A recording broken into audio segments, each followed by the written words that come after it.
You. Okay.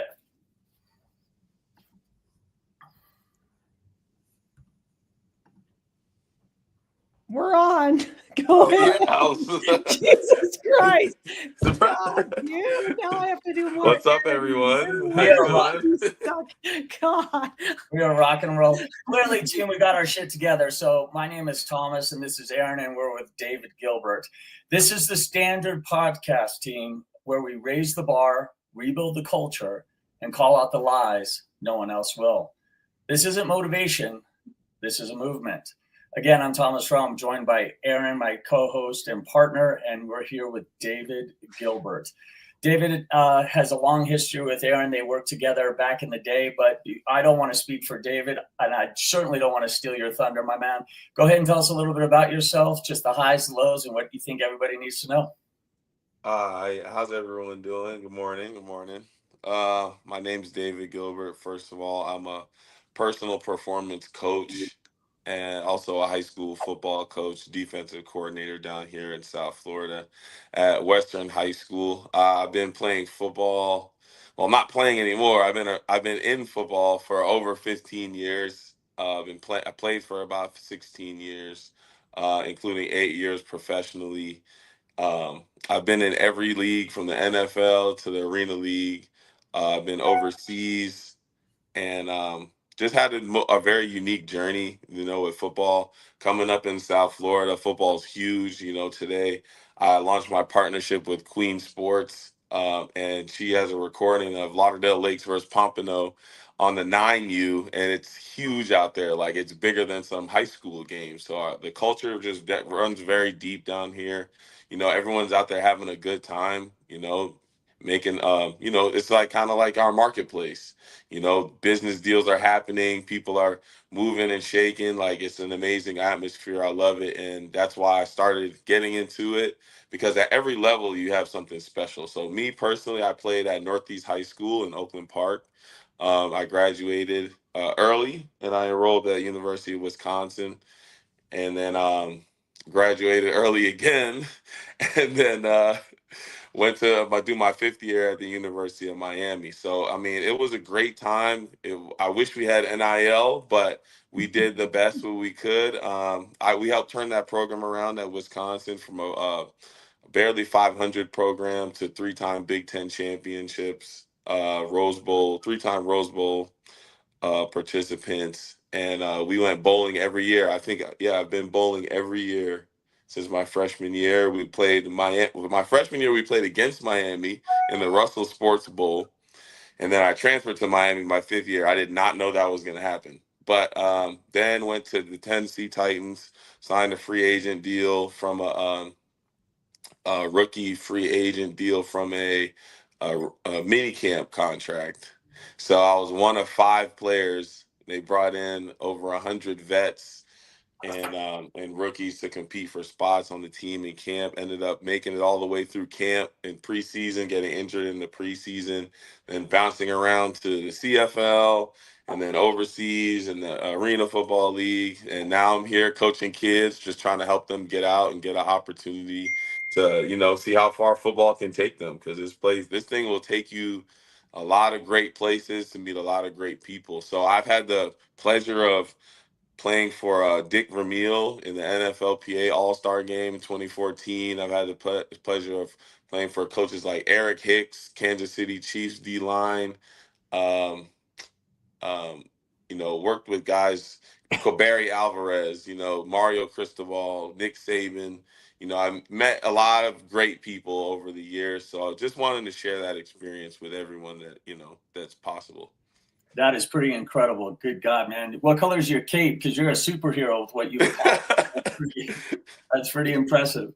Yeah, I actually have 2 NFL players in the NFL right now, Tatum Bethune and Rivaldo Fairweather. So Tatum plays for the 49ers and Valdo plays for the Cowboys. So I had those guys out of high school, and like, that's just the standard here. Like, most guys will never meet an NFL player. Like, if you walk down the street too far, you'll meet a guy that played in the NFL down here in South Florida. And if he's willing to help you, all the better, So that's what we're doing right now. We really didn't have this growing up. We had Tony Sands, and that was about it. And then after that, Patrick Peterson's dad got into training. But I trained with, I was blessed enough to train with three great strength and conditioning coaches, because to me, that's the foundation, the principle of who I am as a football player. I was not born like this. I wasn't born this way. But I made myself this way with the help of others and listening to my coaches. So Ben Herbert, I want to send a big shout out to Ben Herbert from the LA Chargers. That was my coach at Wisconsin. He helped take me from 200 to like 250.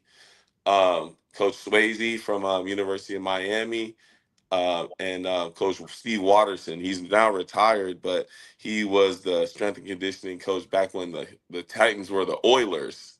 So Wow. he's been around since the Glanville era, helped develop the 300-yard shuttle. So just getting in those environments and knowing that I'm not going to be able to play linebacker forever, but I do love strength and conditioning. I have a passion for training and helping others get better, faster, and stronger. I said, let me use this, because this is going to last me a lot longer than being able to run a 300-yard shuttle in 56 seconds is really hard. So, Yeah, absolutely. Well, that's awesome. So we're diving into the truth behind what it really takes to build identity, discipline, and legacy in sports and in life. So let's get into it. So, David, one of the things that we like to talk to our guests and our athletes about, you've played at every level: high school, college, and the pros. So if you had an opportunity to talk with your high school David, what would you say? And then I'm going to say the same thing about college. And you have a unique situation because you played at two amazing programs, Wisconsin and Miami. What would you say to your college self, even including the recruiting, getting into college, and then going into the pros? What would you say to your rookie self? I would say that there's nothing wrong with being selfish. Don't feel bad about being selfish. This is for you. You earned this. Nobody made any tackles for you. Nobody ran any sprints for you. Nobody lifted any weights for you. And you don't have to share this with anyone. Like that's one of the biggest things is like, we want to save people. Like we have real life superheroes out here, police officers, firemen, people in the military. Shout out to those people. But that's their commitment. Your commitment is to yourself and to your team, first and foremost, and your resources are your own. Like they were earned by you, and they deserve to be spent by you. And other people that need help, like I'm not going to tell you to not help anybody, but I would just say like put yourself first. Like you deserve to put yourself first in every situation. Um, like within reason, obviously, within reason. But think of yourself first. Like, don't think of others first constantly. When you're an athlete, it's your time. That's your time for you to think about you first. And I did a pretty good job. I could have did a bit better job. When it comes to like enjoying myself and enjoying the things that I earned, and not be so freely willing to share those things with people who didn't earn them. You know what I mean? Oh yeah. Oh yeah. So, a lot of times athletes are sold one situation or one scenario, and we've heard other athletes say it's a lie. There's the big lie. And I think that's a little harsh. But, that being said, given your experience, what would you say? Let's just go ahead and use that. What would you say is the biggest lie that you feel about the culture and the system about coaches, teams, athletes, and culture? The biggest lie is that your coach is going to do what's in your best interest. Oh, I mean, wow. that's not true. Like it's true to a certain degree when it comes to the success of the unit or the success of the team, but thinking that your coach is going to help you achieve any one of your personal goals, I mean, it's obviously a blessing to have that if you do have that, but that's not his job. And most guys don't see that as their job, and if you meet a person that does see that as their job or takes that extra step upon themselves, it can kind of soften you to the reality of things, is that everybody just sees you as a tool. You're just a tool, and you have a limited amount of uses before they need to get a new tool. Wow. So you have to be cautious, and it's a business relationship. It's not a personal relationship. I think a lot of times it gets conflated because you do want to like your coach, and you want your coach to like you. You do want your coach to love you. You want to love your coach. But that's not the nature of the relationship. It's a business relationship. Sure. So When did that yeah. show up in your career? Did you figure that out in high school, college, or was it in the pro level? I think it was probably like in college. Okay.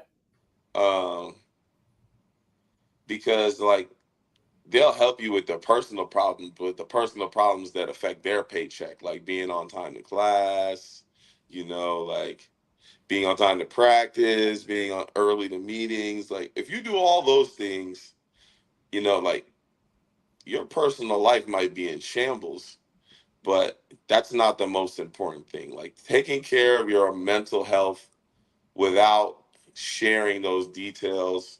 You don't always have to share those details with people on the team.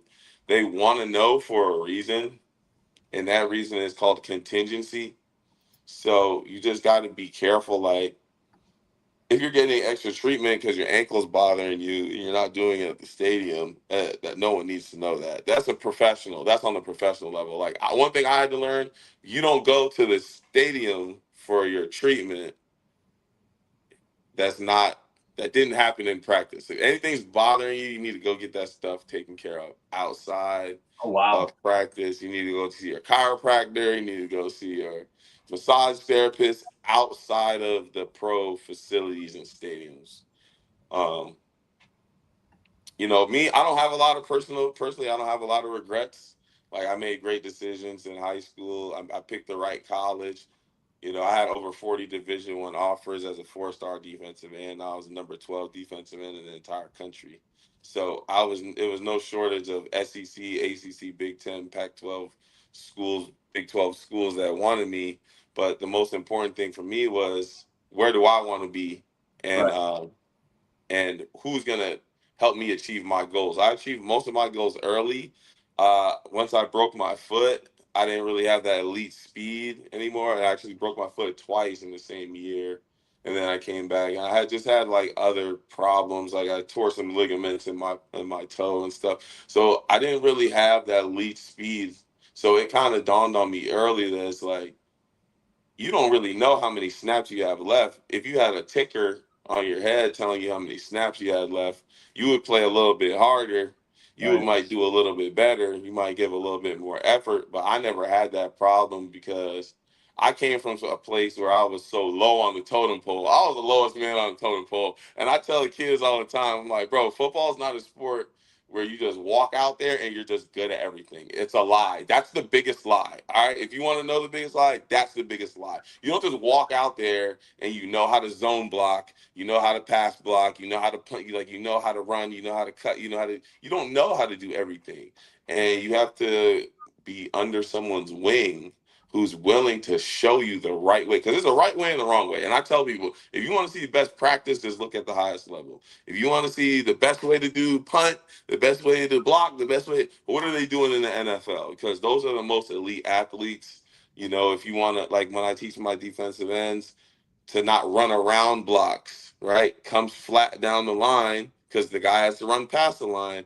And I'm like, look at Micah Parsons. He can't run around blocks and get there. Like it's not possible. It's called angles. So that's the biggest lie, is that you can just walk out there and just be the greatest. You Right. got to put in the work. Like, and it's the work, and it ain't the 2 hours in practice that I'm talking about. Yeah, it's important to work hard for that 2 hours, but let's be real. At the end of the day, you're going to do your homework and you're going to get tired. You're going to fall asleep. You're not really, you're not retaining any neuroplasticity in that instance. Like, you're not retaining that information. You're not combing through that information again. Your body has to relax. Your body has to rest. And then you might think about it, maybe you might have a dream about it at night. You might think about it a little bit when you wake up, help you figure it out, and have your reaction time be a little bit faster the next time. That's about the best your body can do on its own. But when you have someone that's a mentor that basically knows, like, hey, man, they're lining up 5 people on the left side every time, brother. Probably running the ball over there. Like there's 2 running backs, there's 2 tight ends. Probably not throwing the ball. And it was big for me. That's the biggest thing for me is giving that knowledge because I played basically high school. I started in 9th grade spring, 10th grade. I was on JV, varsity, 11th and 12th. I did not know more than my coach taught me because we didn't have these resources, YouTube, all these universities and teaching people this. Like I even post stuff teaching people how to do this, that, and the third. And it's like, hey, if your coach isn't teaching it to you, you're not gonna know it. Right. And I told the kids yesterday, I was like, dude, when my D-line coach used to leave practice, dude, the dude went home. We did not hear from him. We didn't bother him. He didn't send us clips on YouTube to watch for us to get better. So, it's an amazing resource. This is a great time for athletes to go out, but you have to put in that work in those instances. Like I'll tell everybody, hey, listen, my mom's a guidance counselor. I told you guys this last time. Kids come in her office all the time to say, I want to play football. And they don't know her son used to be a football star. And she says, well, what are you doing at 6 o'clock in the morning? Are you working out? Are you running a mile? You run to the gym, lift weights, and then run back home, you take a protein shake, get ready for school. Like, if you're not doing this stuff, you're not going to make it. And they're like, oh, miss. And then she's like, my son played in the NFL. You know what I mean? Like, you got to be real with yourself, Right. So that's just what it is.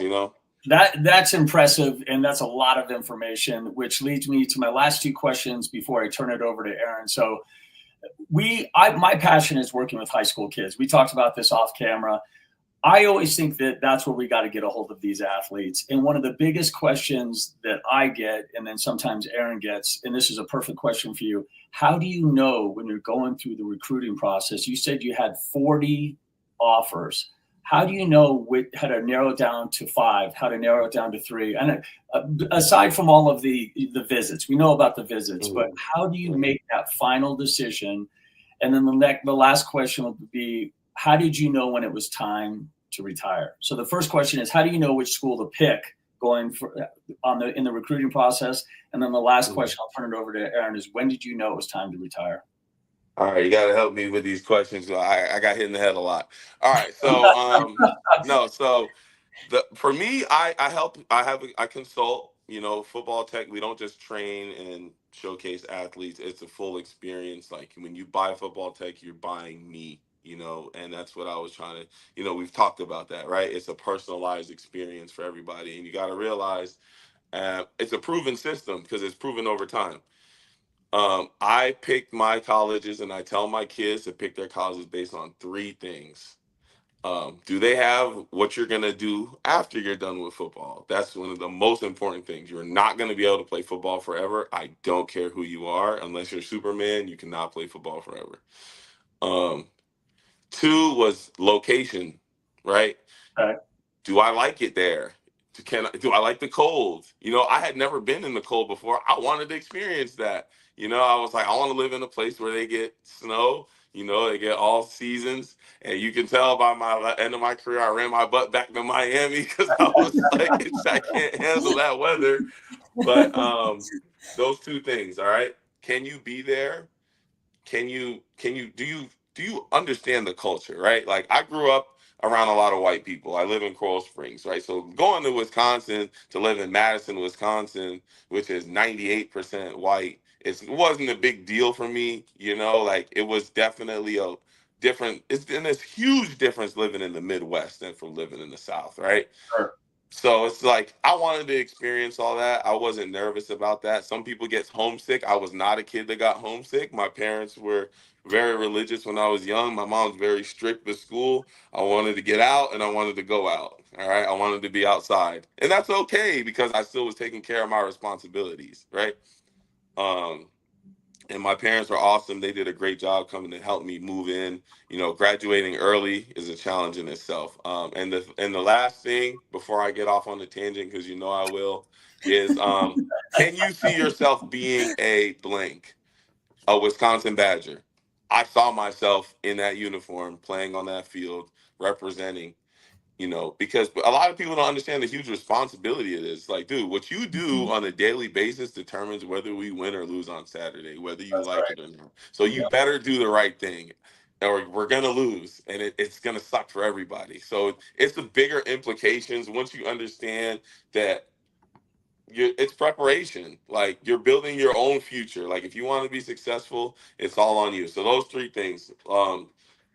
Do they have your major? What do you want to study? Location, location, location. Do you see yourself being there? Do you like it there? Do you like the people there? Do you like the weather there? And do you see yourself being on that team? Like, if you don't like the coach, don't go to a place where you don't like the coach. Sure. If the coach doesn't like you, you might we've all liked the person that doesn't like us before. You know what I mean? It's not the best feeling in the world, but you got to be real with yourself, because we all have to be responsible. It's not a pretty business, but when you do what you say you're gonna do, right?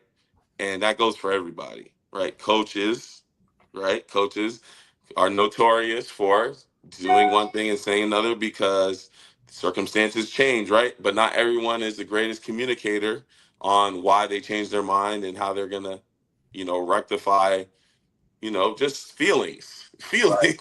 feelings, you know what I mean? So in this society, like, everyone's like, oh, everyone's being soft. And it's like, no, like, you told a kid they were going to play and then you didn't play. And you need to explain. It's like when you tell a parent they need to apologize to a child. You always get a little pushback, right? Like, why should I have to apologize? I brought him into this world. And it's true, but it's just part of being a good person. And I think that's always the most important thing, no matter what you're doing, is are you being a good person? Right on. That pretty much sums it up beautifully. So my last question is, So when did I know when to retire? Yeah. Oh Lord, let me knock some stuff over in here. No, I was 32. We were playing in it. We won. Okay, so when I knew it was time to retire was when I was just tired of it, bro. Like, running in and out of hotels, new personalities. This person doesn't like me because I told them something to help them in practice. Like, like, having a family too, is always big.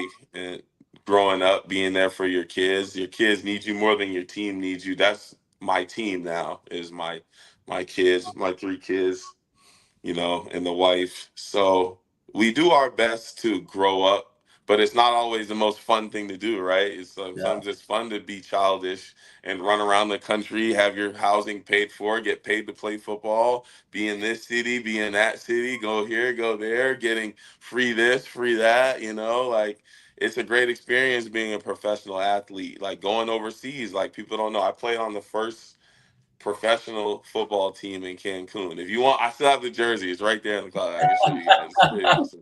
But it was an amazing experience. Like, come on, bro, that sounds crazy. Like, you get to live in Cancun for free. You go to the Coco Bongo Club for free. You know what I'm saying? Like, you live where people vacation, but it's an experience, and one day it's gonna come to an end. And when it came to an end for me, when I was like, this guy's 32 years old. I mean, I'm 32. This guy's 22. He's 10 Yeah. years younger than me, and he's the same size as me. He's a little bit faster than me. He's a lot less injured than me. And I broke my arm in the season, and then I was still playing with it. We made it to the championship, played in the championship with a broken arm, almost completely destroyed my arm, just because of that. Like, I had to just realize, like, hey, your time's up, old timer. Like, I'm in there banging with 22-year-old guys. My arm's going numb, and I had a ruptured UCL, broken ulnar bone, nerve damage. And I was just like, it took me so long to recover, and I was just like, man, if this happens again, my family is not just about me now. My family's in a bad situation. Like, I couldn't work. I couldn't really provide. I couldn't do the things that I needed to do. I had to reteach myself how to throw a football. Now I'm ambidextrous, like Michael Vick. At least finally, I always wanted to be like Michael Vick when I was a little kid because he could throw the ball with both hands, and I had to. And what it did was it made me mentally stronger. Like it just made me that much mentally stronger as a person because I was like, you got to figure it out. Or like, baby needs to eat, man. And these people want to pay you so you can be there. And I've ran my business, for a while now, and it's all about putting in the work. Anytime you try to cut corners, it always comes back in the end, and you got to pay double what you tried to, which you can't pass off work to people. You're running a business, so it gets tough without contracts and trust and all these things that need to be developed over time. So that's when I knew I had to retire. I was like, man. But you know what's funny? Like I had to work harder. I had to work harder to perform better. And and I was doing things that I should have been doing before, but I was doing them out of necessity. Yeah. So if I had told my younger self, like, hey, run 6 wind sprints after practice your pass rush moves at the end of practice. Like these are all things that made me better. Like I got more 2-sack games in my last season at 32 years old than I had, in the college and in the pros before, even in the pros when I was younger, when I played a whole season with the spring league before they turned to the USFL, before that turned to the UFL. Just those good habits I try to build into kids. Because it's like, dude, you're going to go home, you're going to lay down anyway and pass out. You might as well train your body. They don't understand. Tom Brady said it the best. If you do 2 meaningful reps, it can mean more than a bunch of autopilot reps. Like you don't, like even when I do my training sessions, we got an hour. I ain't got time to be out here with you all day. We're doing 3 reps on the right, 3 reps on the left. If they look good, we can move on. We could build on that. But that's what happens a lot of times. And that's something that, you guys focus on as well. When you plateau, it's like, hey, you're not doing anything different. Why are you expecting more results? You got to work smarter, not harder. And you got to work smart and hard, That's Yep. awesome. That's awesome. So true. All right, Aaron, I'm going to turn it over to you. We're tag teaming you. So Thanks. I threw you the soft ones. Now Aaron's going to come in hard. Aaron, Yeah, I got the hard questions. I would love to know if you could give one message to the next generation of athletes, or I know you coach high school football too. What would that one message be? Yeah, nah, this is great advice. This is advice that I've heard when I was a player, and it's just play every snap with 100% because you never know when it's gonna be your last snap, man. You never know. No one ever got a warning like, hey, by the way, on this next power play, ACL is gonna be gone, pal. Better go to the left. We wouldn't be injured if we got those types of things, but and focusing also on your mobility. That's only because I've done these things. I've been the guinea pig. I'm my own guinea pig. So it's pretty cool, and it's pretty frustrating sometimes when they don't believe you, right? Because it's like, hey, you don't have time to figure this out. Your career is going to be over by the time you figure this out. But I'm someone whose career has already been over. I figured this out, so do this so it can help you. And like I made the mobility video. I have a link on my YouTube channel, a mobility video that I made for Tatum when he was in high school, and he still uses it to this day in the NFL. And it just goes to show you, like, when you find something good and you're good at doing something, the results will show and people will stick with it. It's evidence based. You know what I mean? I love it. Okay, I'm going to do some rapid fire questions. So you just like complete my sentence. Okay, David? Right. So discipline equals Consistency. nice. leadership equals Sacrifice. faith equals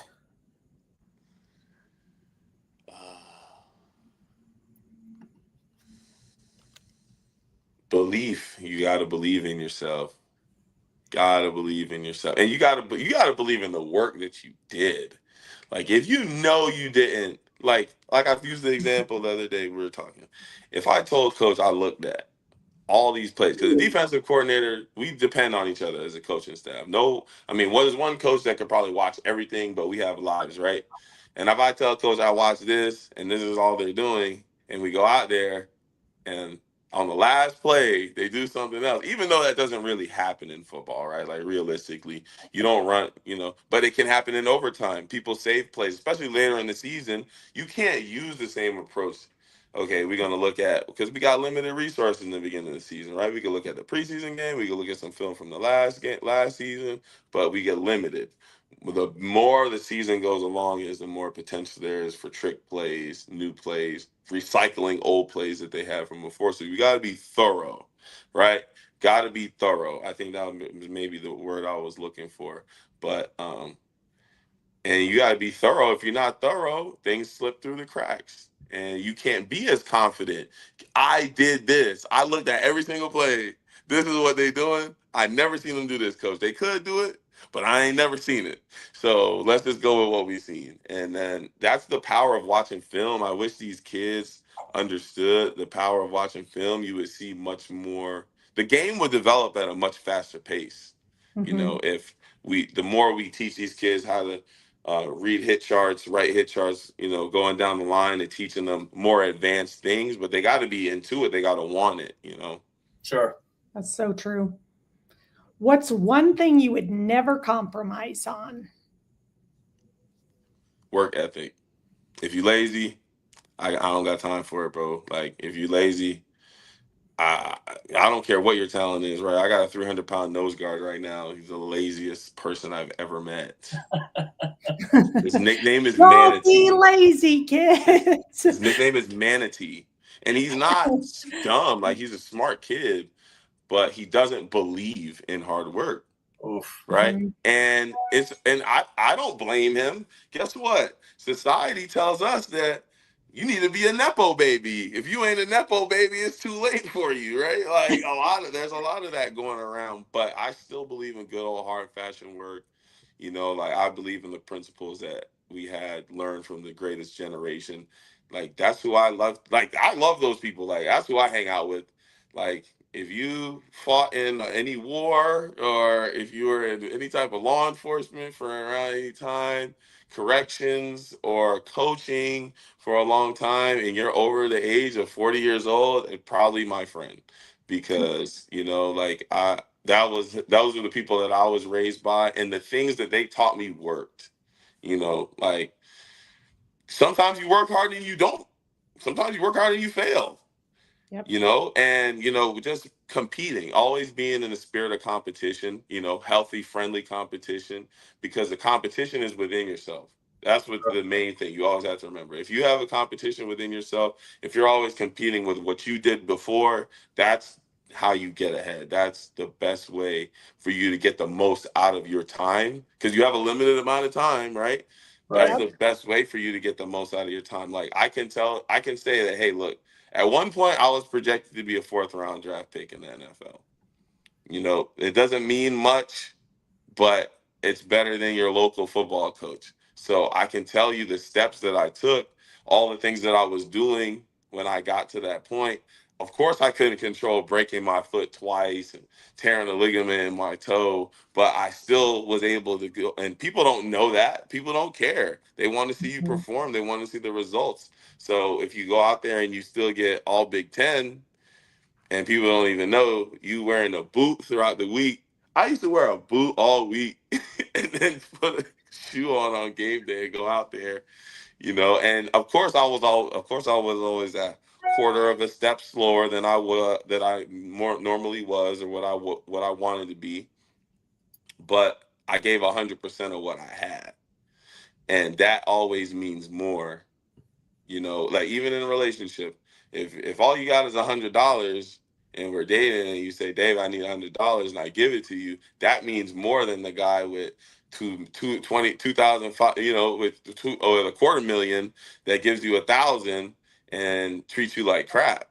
And I think that's one of the main things that's lost in our society, is we love money a little bit too much, and sometimes we compromise our integrity, for a short-term gain. Like, for me, a big thing was always steroid this, steroid that. I've had a lot of steroid accusations. I've never actually taken steroids.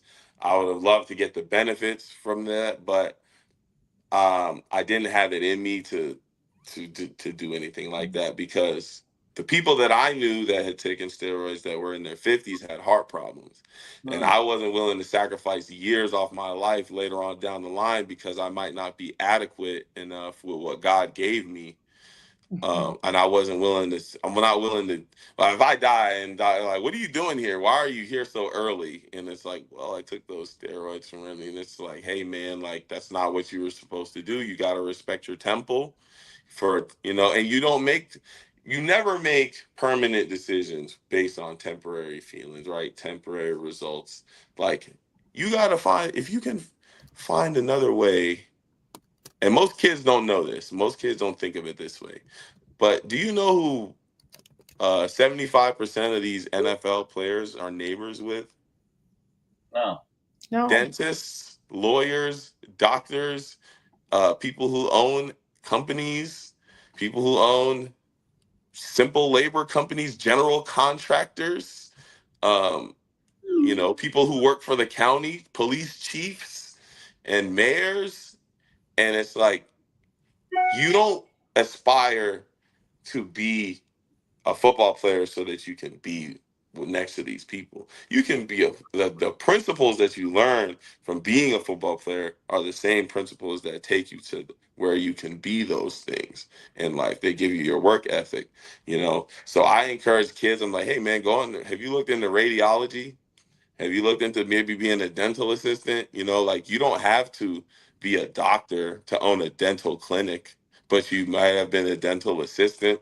You might have cleaned a couple teeth, didn't like it, saved your money, because you know the inner workings of the system, and now you do your own thing, or you make your own unique product, which is the best thing you could possibly do, because the future belongs to the people that innovate and the people that create. Like, if you just want to jump in line and be up under somebody, they're just going to use you up, and then they're going to probably just find another person to try to use up, So for me, it was always, we took a career counseling class in college, and the guy, his name was Chris Shereznik. I don't know if he's still doing it. I don't know if he's still around. He was a great guy. And he said that, but one thing he said stuck with me. He said, most people want to get hired into their dream job, but that's not how it works. There's people who get their dream job out of nowhere, and it's a blessing, and it's great for them.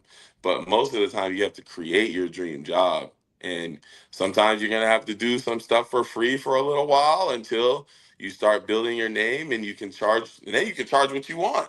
Like, I used to charge $25 a session when I started out. Obviously, money was a little different back in good old 2016, but now I'm charging, $100 an hour, and I do my group sessions. I basically can set my price. I can charge what I want based on what the person needs. If I'm working with 50 athletes, I'm gonna charge, a couple hundred for the hour, whatever and then you start learning about contracts, and you get into contracting, and then but it's a process, and the best thing you could do is have a strong mentor that believes in you, believes in your product, and just someone to help you maneuver through the business and protect you. I love it. Well, thank you so much, David, for sharing your inspiring story with us and all your insights, I think, for our audience. We are so grateful. What I would challenge everybody on to do two things: share this episode with everyone who needs to hear it, whether it's a coach, an athlete, a parent. Also, you can connect with David. We'll link it in the show notes at footballtech.com, which is, he has footballtech.football. Football We have our own domain. It's okay. Wow. I know. Okay. Most people don't have it like that, but I love it. Good thing you corrected me, everybody. But I will make sure that gets corrected. And then if you are an athlete, parent, or coach ready to raise your standard, check out Blueprint to Blue Chip at blueprintbluechip.com. We help athletes build identity, discipline, and legacy beyond the game. This is the Standard Podcast, and this movement only grows when we raise the bar together. Talent fades, but truth endures. Raise the bar, rebuild the culture, become the standard. We'll see you next time.